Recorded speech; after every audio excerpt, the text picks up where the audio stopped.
마태는 예수님이 바다 위를 걸어서 제자들에게 오신 기적과 베드로가 바다 위를 걸어서 예수님께로 가는 기적을 마치 비교라도 하듯 나란하게 기록을 해놓고 있습니다. 그리고 두 기적 사이의 차이점이라고 하면 베드로는 바다 위를 걷다가 그만 중간에 물속으로 빠지고 말았다는 것입니다.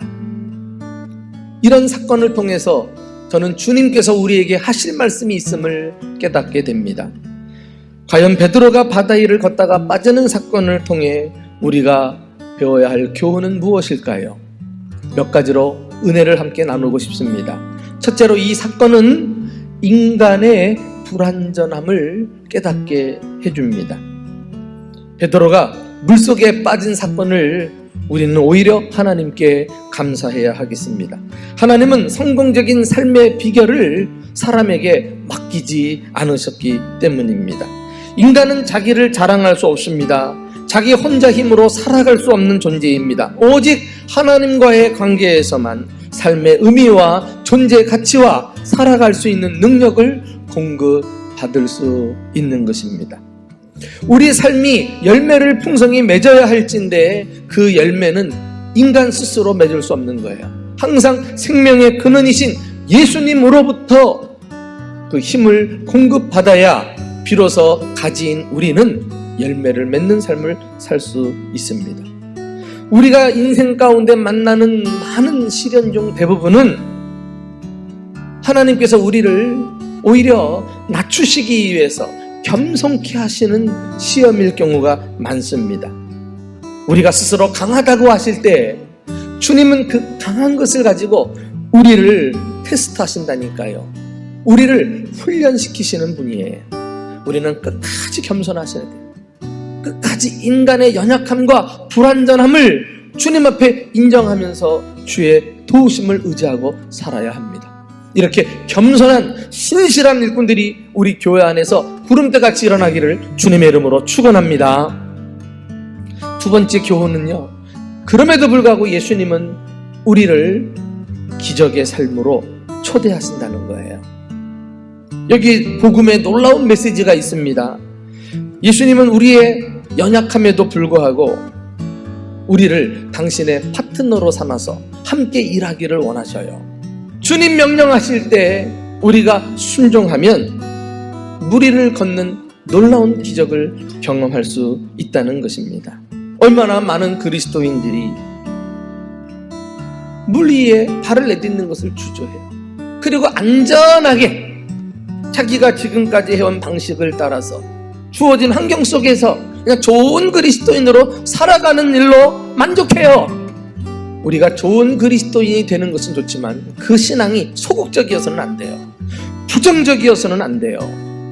아무 일도 일어나지 않기 때문에 그렇습니다.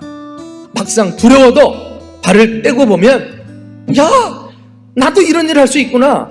야, 우리 교회가 이런 일을 해낼 수 있구나. 놀라울 일이 많습니다.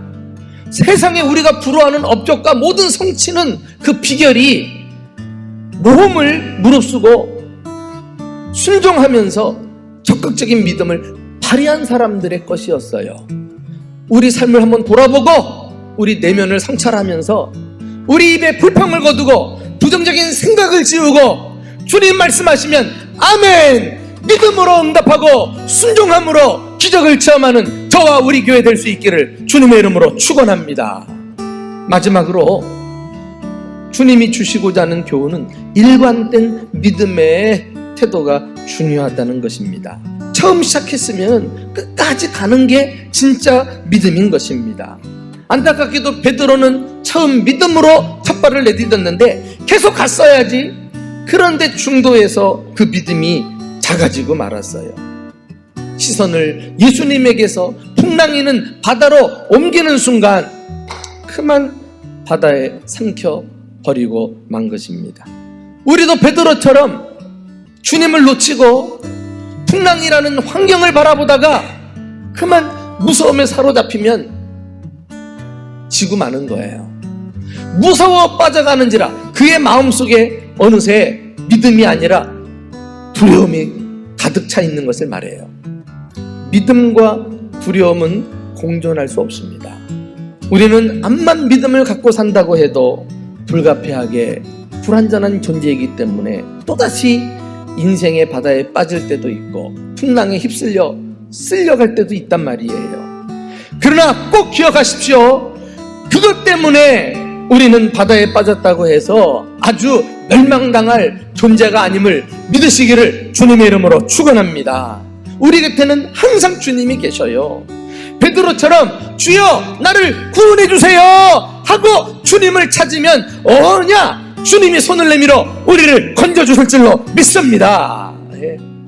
이제 우리는 소극적으로 풍랑을 겨우 빠지지 않는 그런 신앙생활 하는 것으로 만족하지 말고 적극적으로 풍랑이 와도 그 풍랑 위를 걸어가는 기적을 체험하는 주의 백성들이 될 수 있기를 예수님의 이름으로 축원합니다.